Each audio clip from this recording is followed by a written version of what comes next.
problem around the world, including in the United States, and you might be surprised to find out where sex trafficking is most prevalent.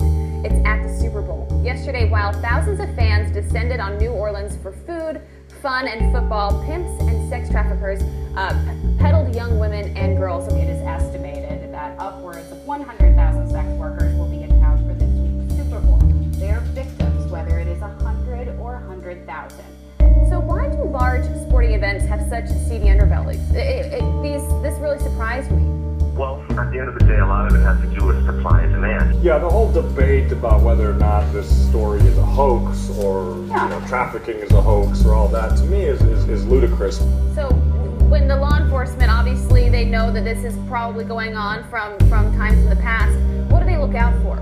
These are women, many underage, that are literally kidnapped or brought here under false premise, and they're literal prisoners in houses or in the back of massage parlors.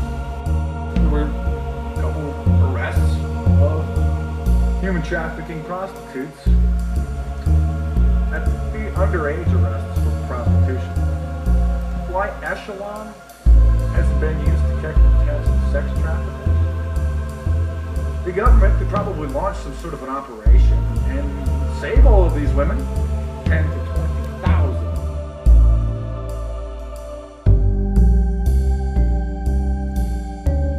Then this guy kind of show up again and again, and he'd bring champagne and dresses. Those dresses were so nice.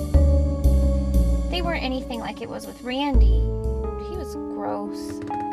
He smelled like bad, cheap beer, and when he put it in, it hurt.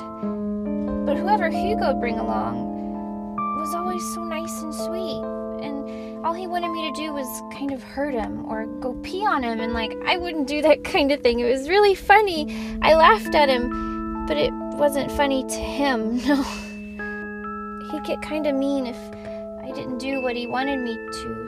But Hugo told me he paid us so much money that we could stay on at the W for weeks. I couldn't believe it, but I told him, no, I didn't want to do it with him again. He tried to tell me how much we needed the money, that we had to pay some other people and we couldn't stay at the W no more unless I met more guys like that one. We stopped at this crummy little motel at the side of some little highway near here. It was called the Texas Motor Lodge or some shit.